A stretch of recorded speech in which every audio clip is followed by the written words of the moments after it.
you guys for coming out again this week.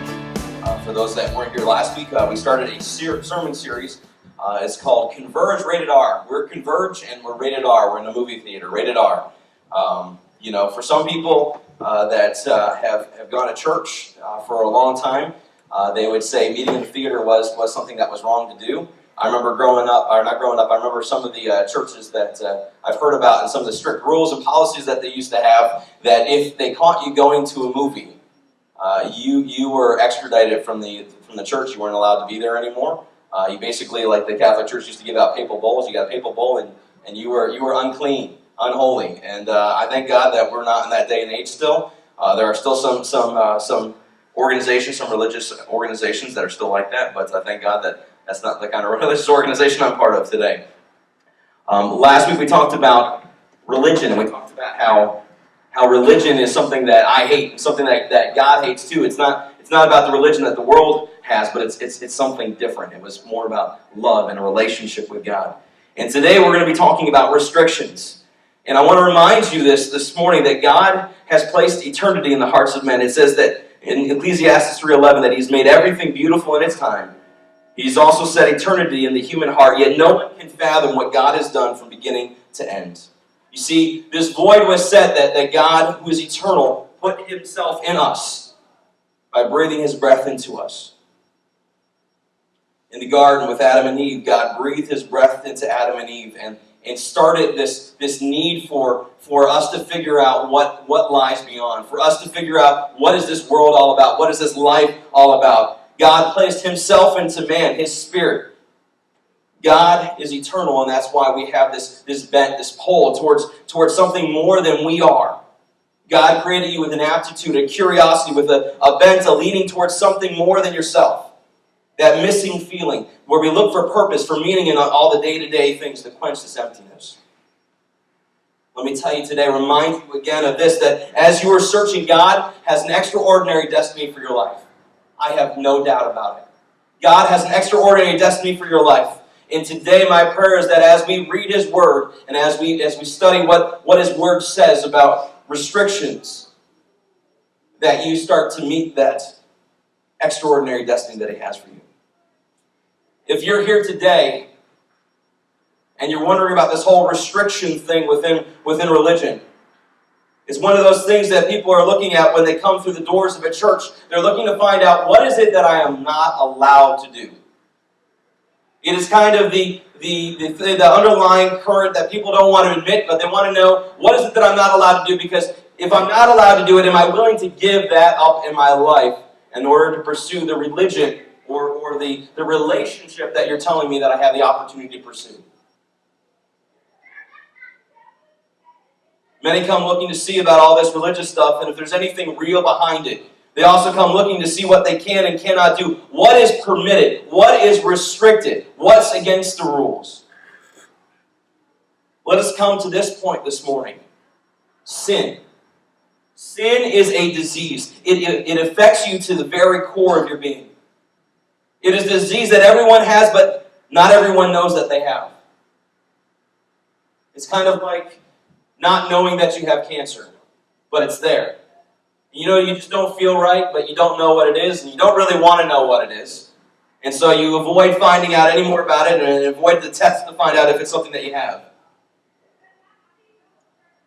If we came to God knowing that we were certain to die, that we had a disease that was certain to kill us, and the only antidote, the only remedy for it was Jesus, would we approach God differently?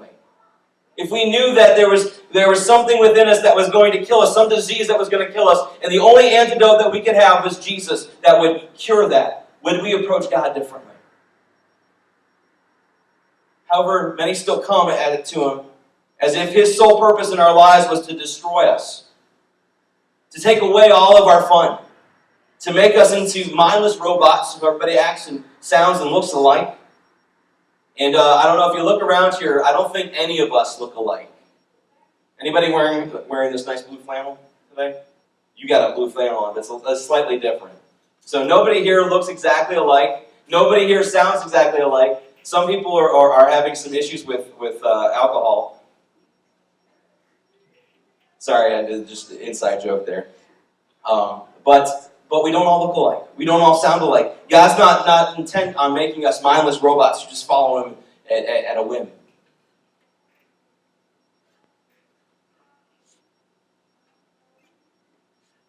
That kind of relationship is not the God that I serve. You see, this cancer is treated in the real world by chemotherapy, which is radiation. And they've gotten so good at chemotherapy, they've been able to really more pinpoint exactly the cells that are affected by the cancerous tumors. And they're able to more effectively take care of those cancerous cells instead of just pumping chemotherapy throughout the whole body and killing off everything that might be good and everything that might be bad at the same time. But if you know anything about chemotherapy, you know that it has some nasty side effects, doesn't it? You wind up getting sick. You wind up being more susceptible to diseases, to infections. You wind up losing your hair, and you wind up just the side effects aren't good. Not everyone though is willing to undergo this treatment. Has anybody here ever seen House, the TV show House? All right, I just watched an episode the other day, and it was with his best friend Wilson, and his best friend wound up getting diagnosed with cancer. And his best friend refused to get chemotherapy because he did not want to end the rest of his life by having his hair fall out and getting sick, so he refused chemotherapy. Not everybody is willing to go through that process. Not everybody is willing to undergo the side effects that are caused when there's a disease in your life that needs to be taken care of. There are primary things that God targets in our lives that need to not be there in order for us to have a relationship with Him. He targets primary things in our life that need to leave. Sins in our life that we know deep down inside they aren't right. We know deep down inside it just doesn't feel right. Even though the world says it's okay, even though I've been doing it for years, there's something about it that leaves me empty and unfulfilled. Something about it that makes it so that I do not feel like I'm going to fulfill the extraordinary destiny that Jesus has for my life. And because there are primary things, some secondary things follow that we might not expect. Because when God pinpoints and targets, there's the primary thing, and then some things that lie around it need to be taken out and taken care of as well. They can't stay there. We were talking about the video was talking a little bit about this. Let me help you better understand this concept. Anybody know a man called William Wilberforce? Oh, yeah. All right. We got one person that has heard of William Wilberforce. All right. Okay. William Wilberforce was an English statesman who was able to, through much diligence and many years and hard work, abolish the slave trade within the English colonies.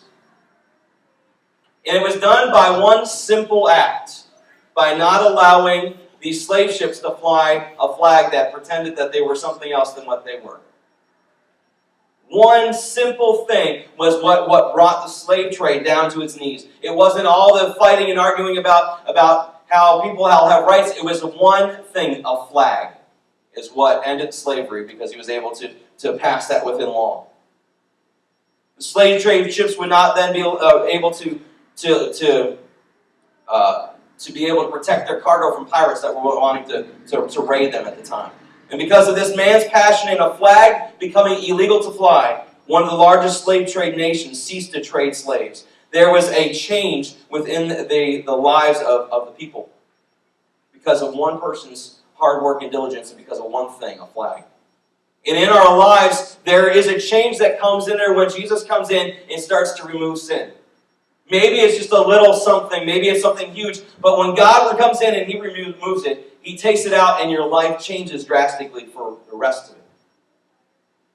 And maybe your life isn't just affected by yourself, maybe you're affecting other people within future. You never know. You never know how many lives that you change. I'm sure that, I'm trying to think right now. I'm trying to think of a name and I can't think of it. I'm sure there are men and women throughout history that never expected what they had done and the contribution that they made to society and the things that they did for God to have as lasting of effect as it did. I'm sure there are men and women all over. Sometimes when God comes in and challenges your life, one thing may have to go for you not to continue to be caught into sin's grip. You might have to release one thing in order not to be caught into sin's grip. And because that thing must leave for your survival, other areas of your life can be affected as well. See, rules and boundaries, the thing that we look at when we come into a religious organization, what is it that I'm not allowed to do? Well, we need to realize what we're not allowed to do and what we are allowed to do is for our benefit. First and foremost. See, we look at rules and boundaries as if God is some big cosmic police officer or one massive party pooper who wants to poop our parties. Yes, I said poop from the pulpit. All right? And all I can think of is this video I saw of this German guy defining what party pooper meant, and he didn't understand it. And so he went into, I don't understand why this person poops in parties. It's not funny. All right? And so anyways, that's all I can think of when I say party pooper. All right. So God is not looking to end your good time. He does not set up a speed trap just over the next hill. How many have been caught in a speed trap over the next hill that you didn't see the police officer, you come over the hill and there he is, and you wave. And then you pull off to the side of the road because you know what's coming next. All right? Nobody? Oh no, I saw a couple hands. All right, I won't admit that I have too. All right? God is not just sitting over the next hill waiting to trap us. He's not looking to be in a place where he can see you first before you know that he's there. See, God is already there. He knows our ins and outs. He knows everything that we've already done. He knows everything that we're going to do. God's not standing outside of the places that you know that you shouldn't be going. And for some of you, it's something that God's challenged you with, and some of you it's not. That's one thing that I believe firmly, that the only person that can live by your convictions is you. So if God convicts your heart about something that you're not supposed to do, it is your responsibility to live to that. It's not somebody else's. So note that some of these things that I'm going to say are things that are convictions that I have, and some of them are convictions that other people need to have, and some of them are convictions that you might not need to have. All right? For instance, God's not waiting outside the bar to see if you're coming out sloshed and toasted. God's not waiting outside the strip club to make sure that you did the right thing and didn't go in. God's not waiting outside the strip mall to make sure that you didn't disobey your spouse if you go and spend, the $3,000 that you had saved up for your new furnace. God's not there to be the party pooper. He already knows what you're going to do. He already knew it before you ever thought about doing it. God already knew. See, that's not the kind of God that I serve, the God that's there waiting to catch you red-handed.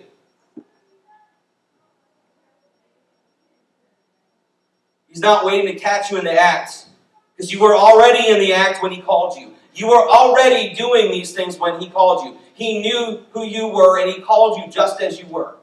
Just as you were. God knows your stuff. He's not surprised by it, and his purpose is not to throw you into the clink every time you fail. He's not purposing to throw you into jail every time that you fail.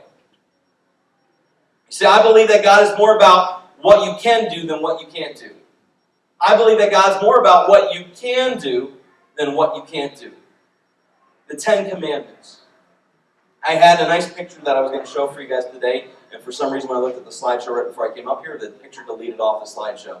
But I'm going to try to paint this picture for you, so that way you know what it is. The Ten Commandments. Anybody here ever heard of the Ten Commandments?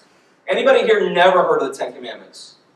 I mean, you've got Charlton Heston did the Ten Commandments. He went up the mountain and God wrote the Ten Commandments on a stone with his finger, and then he brought them back down to the Israelites. All right, so 10 Commandments, 10 rules, 10 laws that God placed forward to Israel and to the rest of his people that said these are the rules and the laws that you need to follow. Now, when we look at those, we go, oh no, there's the party pooper coming out of God. He's going there to police us. You see, but there's something that you need to know about these 10 Commandments. See, these 10 Commandments are like a circle.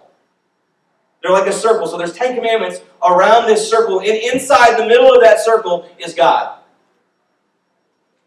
And you see, all these 10 Commandments aren't the things that you're not allowed to do and not allowed to have fun in anymore. These things are a boundary, a barrier that says, if you pass by these things, if you go and you do these, and you step on the other side, you have now separated yourself from me.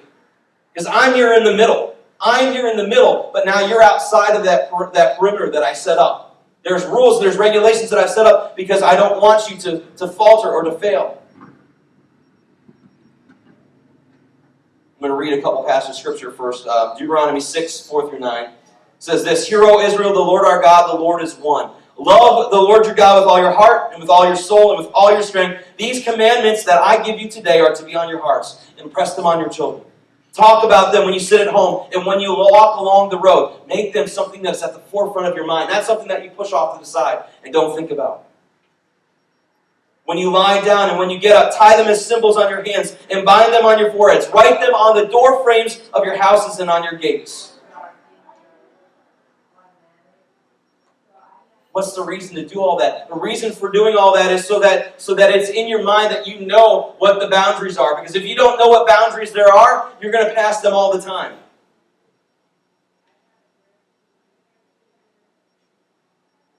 These 10 commandments that you find in Exodus 20, 1 through 21.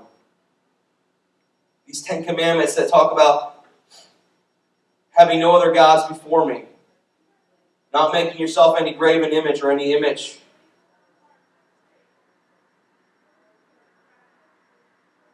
I should have written these down in a different way than the scripture verse that I have to read through now to remember them all. Remember the Sabbath day and keep it holy. Honor your father and mother. Don't kill. Don't murder. Don't commit adultery. Don't steal. Don't give false testimony. Don't covet your neighbor's stuff. 10 commandments. Things that God has placed up as this perimeter. See, Moses turned and went down the mountainside with the tablets of the covenant and law in his hands that were inscribed on both sides, and they were written in stone. Because these are immutable laws. These are things that God has placed because He says these won't change. These 10 commandments are here because these are the things that if you go to this line, you're beyond the relationship with me. They don't change. And when I thought about this, I thought about relationships in general. If you've ever dated. If you've never dated, that's okay. If you've ever had a relationship with somebody, a family member, or anybody else, you've had a friendship or relationship, there are some immutable laws that keep that and maintain that relationship. They don't change. For instance, if your friend or your spouse or your girlfriend or boyfriend, if they start to lie to you, does that create a divide in the relationship between you and them? Start to lie, it creates a divide. If they start to sneak around and hang out with other people, especially in a marriage relationship, if they start to spend time with other people inappropriately, if they lose their faithfulness and their commitment to you, is that a law that you don't want to see broken? And when it breaks, it winds up causing problems in a relationship. Faithfulness, commitment, lying, loyalty. These things are immutable laws that are set up in a relationship, and we know, just from our personal experience, that if somebody breaks these things, it winds up hurting our relationship with them. And it can ultimately wind up devastating our relationship, making it not exist anymore. I want you to think about these 10 commandments that God gives in that same way. These are the 10 things that God says, don't go outside these, but if you stay inside here, we have a relationship. We have honesty. We have commitment. We have loyalty. I am here for you forever. Stay right in here. And He set these 10 laws up before Israel, and Israel tried their best.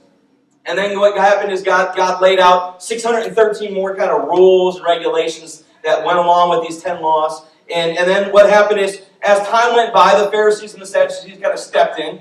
And as they stepped in, they took those 613 laws and they took them to the umpteenth degree. They made it even more than what it was supposed to be because, for instance, there was a law that said that you had to wash your hands before eating. You had to wash your hands before doing service before God. All right. So the Pharisees and the Sadducees believed that your hands didn't just stop right here; they went onto your forearms. So they would go and they would wash their whole hands all the way up their arms because that was what they needed to do in order to be more perfect and more holy, because they wanted to be more perfect and more holy. They adhered to the letter of the law and went further than what it was supposed to be. I remember when I was in Bible college. Bible college is not like regular college. Not anywhere close. In Bible college, I was handed a rule book when I stepped in. I was told you need to buy a uniform. You need to make sure that your hair stays above your collar. You need to make sure that you have no facial hair. That was really tough for me. All right? You need to make sure you have no facial hair. But at that point in time, it was early on, and I really didn't have much facial hair anymore. But anyway, so there was rules. This rule book they handed to us, and there was like 500 rules in this rule book. And then at the end, we had to sign a piece of paper saying that we read all of them, that we'll comply and follow. Have you ever tried to follow 500 rules? Have you ever tried to follow 500 rules and say, I'm going to make sure that I live by the letter of the law, and I'm going to follow all 500 of these rules. I'm not going to break a single one.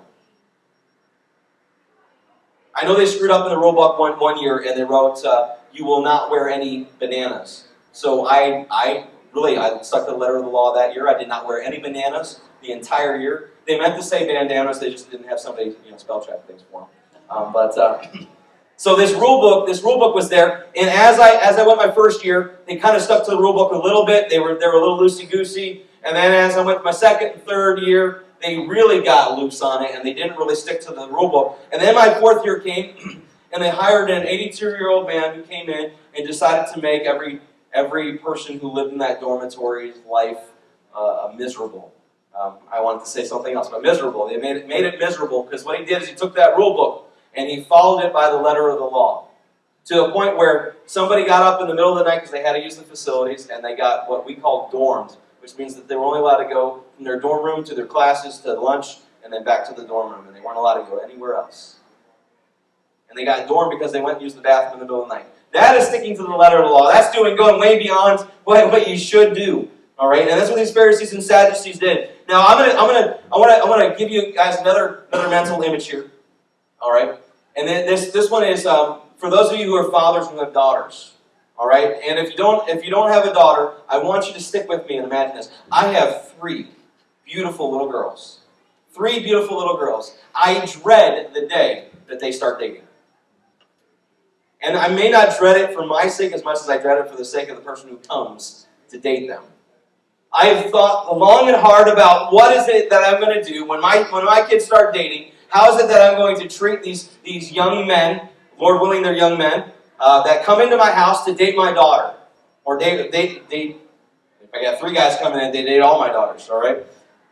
What am I going to do? And when I was expecting our first, when we were expecting our first, I was in Utica, and I had some friends there, and they had made some determination what they would do to help us in that situation when we found out that we were going to have a girl.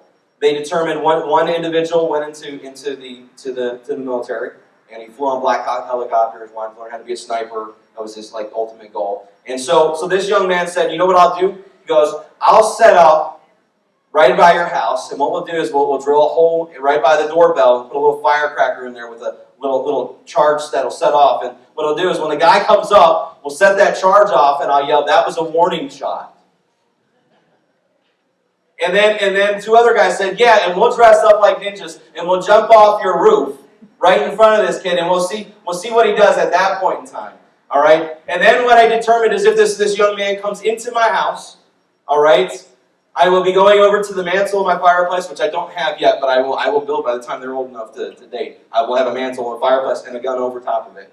I will go and reach for my gun and say, how'd you get past my ninjas? I don't know if he'll stay around at that point in time.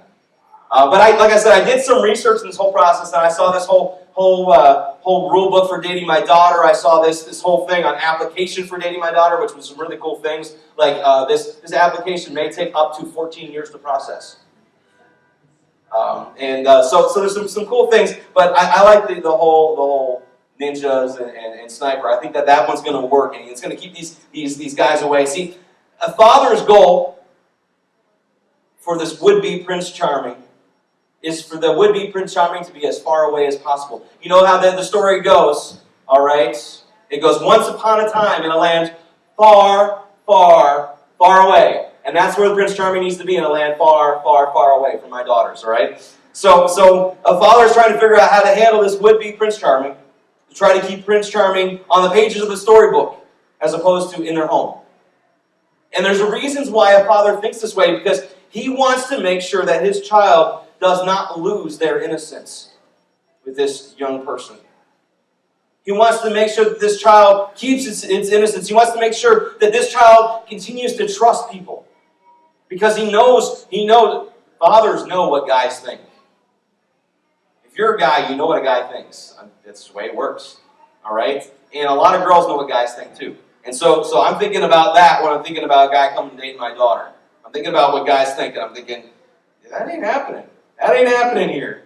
So I want to make sure that my daughters continue to trust people. I want to make sure that their hearts aren't broken. I want to protect them as much as I can, because that's what a dad's supposed to do. He's supposed to protect them. And I say this, Father, forgive them for that boy that touches my daughter inappropriately. Because I have a gun, a shovel, and an alibi. I also have a convenient cement mixer. Just saying. All right? And that's on video so that I have to show to any young man who comes by my house in the next, I'm going to say 20 years. Then my oldest is 27, so that's okay. All right? Maybe the Pharisees saw God the same way. Maybe they didn't want the rest of the population, the rest of the people to come too close to God because they knew that they weren't holy. They knew that there was imperfections in them. They knew that they were diseased and they had bad thoughts and that they might do something bad. And if they did something bad with God, maybe they might accidentally defile their perfect God that they had in their minds. Maybe they might accidentally cause God to not be as good as He is because they came too close to Him. And so what they did is they took these laws that were around the Ten Commandments and they made them impossible for people to come close to God. See, God set up the laws so that we would stay within His presence. The Pharisees set up the laws so that we wouldn't touch God. Don't touch Him. You touch Him, I got a gun, a shovel, and an alibi. That's what the Pharisees are thinking in their head. At least this is what I'm thinking they're thinking.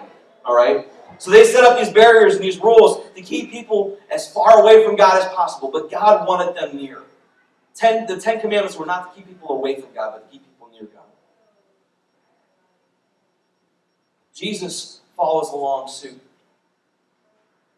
And I think in my life, wouldn't it be easier if I didn't have 613 laws to follow along with the Ten Commandments? And wouldn't it be easier if I didn't have 500 rules for my rule book to follow? Because I don't know, does anybody here know all 613 rules and laws that are in Scripture? Do you know all of them?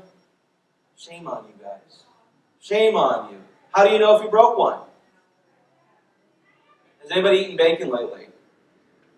Just asking. I have, just so you know. All right, so there's some laws and some rules and regulations that we don't know. And I think in my life, wouldn't it be easier if there were only 2 laws that I had to live my life by? Instead of 613, instead of 10, instead of 500 rules at my school, wouldn't it be easier if there was 2 things that I had to live my life by? 2 rules and 2 laws. Wouldn't life be much simpler? Wouldn't this experience with God be so much simpler if there were only those 2 rules? And so in Matthew chapter 22, verses 34 through 40, Jesus is approached by the Pharisees because he just shut down the Sadducees. The Sadducees were coming and trying to trick Jesus by using the law and trying to trick Jesus into saying something he shouldn't, and he got shut down. Jesus is like, dude, I know what you're doing. And no, it ain't going to work like that. So he shut him down, and the Pharisees decided, okay, we got this. We got this. And so the Pharisees coming, they got together. One of them, an expert in the law, tested him with a question. He says, teacher, he's talking to Jesus, which is the greatest commandment in the law? He's talking about the 613 rules and the 10 commandments. Which one's the greatest? I've got you here because they're all important. You can't tell me one's the greatest. And Jesus replied this. He says, let me think about that. Love God with all your heart, with all your soul, with all your mind. This is the first and greatest commandment. And the second is like it. Love your neighbor as yourself. All the law and the prophets hang on these 2 commandments. Everything the prophets did over centuries before Jesus came on the scene. Every law that was ever written within the relationship with God. Everything was summed up in those 2 things. Love God with all your heart, mind, soul, and strength, and love your neighbor as yourself. Jesus redirected their focus because they had gotten off the tangent because they forgot that these 10 commandments were to keep people near God. They started to think that these 10 commandments were to keep people far away from God so they didn't touch them, so that they didn't come close to sinning and doing bad things. But they were supposed to keep people near God. So what Jesus did is He redirected their focus and said, here it is. Love God with all your heart, mind, soul, and strength. Because here's the thing. You are in this circle with 10 commandments surrounding you. And God's right in the middle of that circle. And you, instead of focusing on, don't steal, don't commit adultery, don't make any graven images, don't remember the Sabbath day, what were the other ones? I can't remember them all. I'm going to fail. Instead of thinking like that, you think like this. I'm going to love God with everything I have. With my heart, my mind, my soul, and my strength.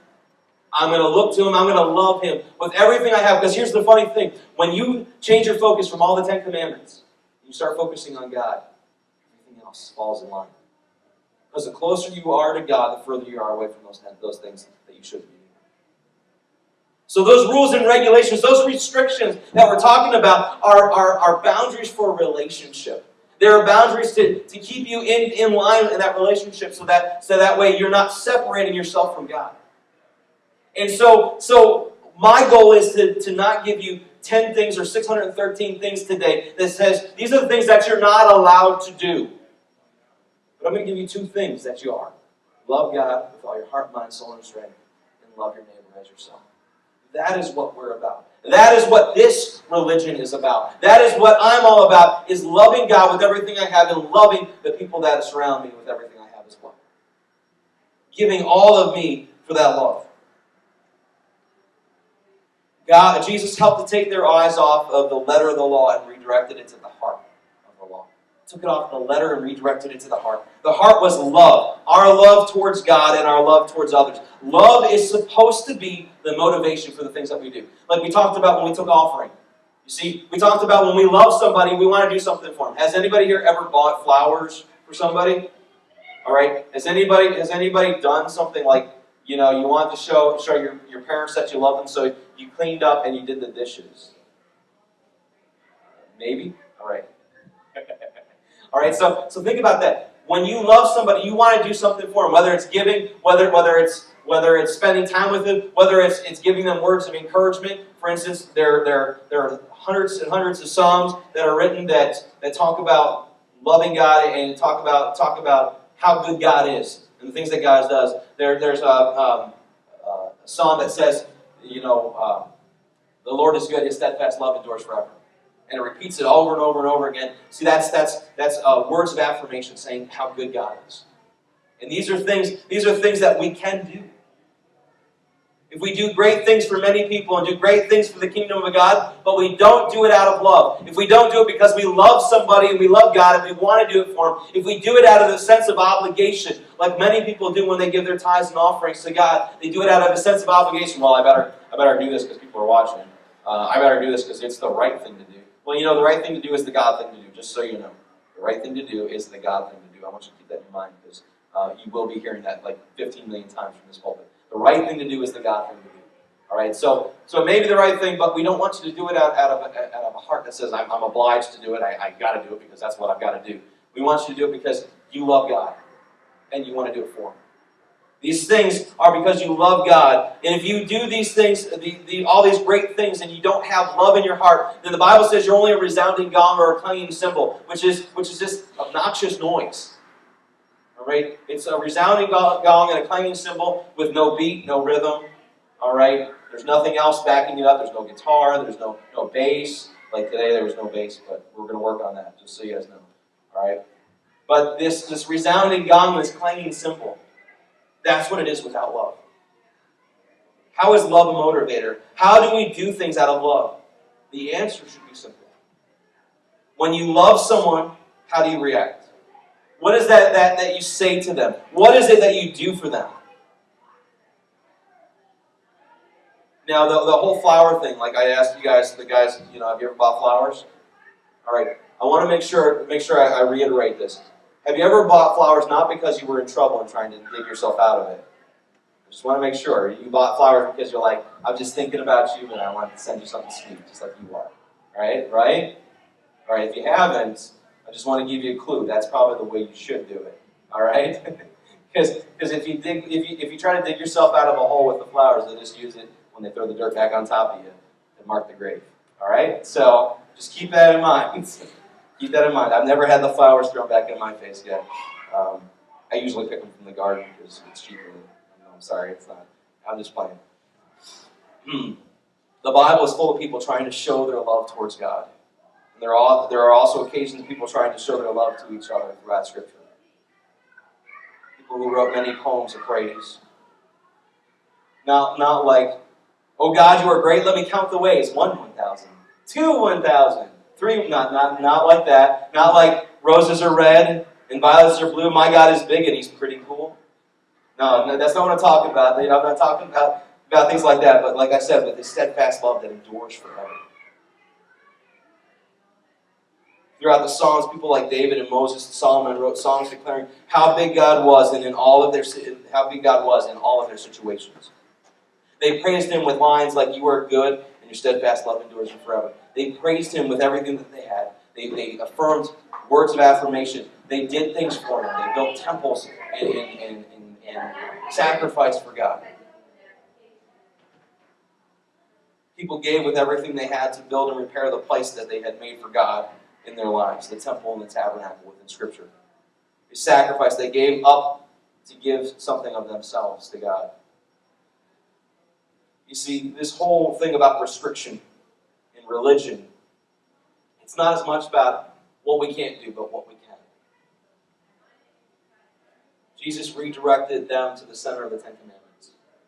Didn't redirect them to the Ten Commandments, didn't redirect them to the 613 laws. He redirected them to the center. God. That relationship that we were meant to have with Him. And it wasn't about how close can we come to the edge and still be near God. It was about how close can we come to God. Nothing about the edge. Nothing about all the bad things. And I believe as I've spoken today that there's some of you guys that maybe this has awakened your heart and made you realize that God is more about love than He is about pooping your party. God is more about love and having that relationship with you than He is about making up all these rules and regulations that you cannot do. God's about loving Him with everything you have and loving others with everything. That's what God's about. So if you close your eyes with me today. Father, we've heard this message today. My prayer, Lord, is that this changes us. It moves us into a direction where we have this extraordinary destiny that is starting to be fulfilled. God, today we heard about these restrictions that we've tried so diligently to avoid. And now we have a realization in our heart that, God, it's not about the restrictions, but it's about loving You. And Father, there's some here today that have had this burden on their heart, this guilt on their heart, that they have not been loving You, but they've been trying to avoid all the wrong things to do instead of looking at the right thing to do. And Father, for those here today that have been dealing with that, Lord, I pray that Your forgiveness would wash over them this morning. That Your forgiveness would flood their lives this very moment.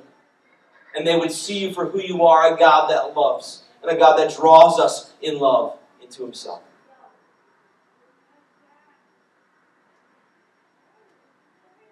And today, Lord, is another opportunity to come before You. For some that have heard both of these services, for some that just have heard today's service, and they now realize that it's not about the things that they can't do. It's about the things that they can. If you're here this morning and your heart has been challenged and you want to make a decision to follow after God, to follow after Jesus and the things that He's done, and to start living your life in that direction. If you want to make that decision this morning, I would just encourage you to raise your hand on up there while everybody else's eyes are closed and heads are bowed. If you want to make that decision to follow Jesus this morning, just raise your hand up.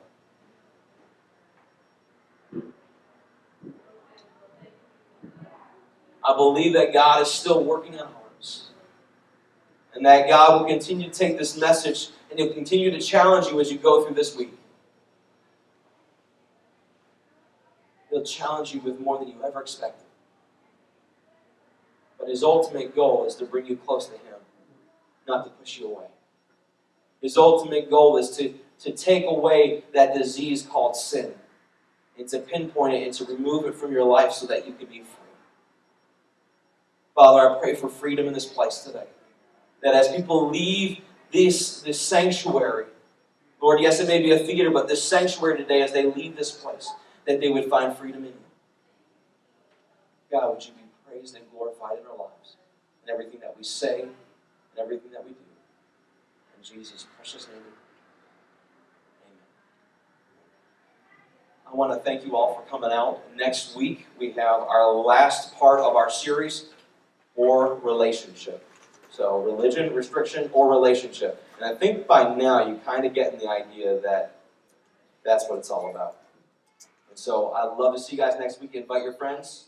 Come on out.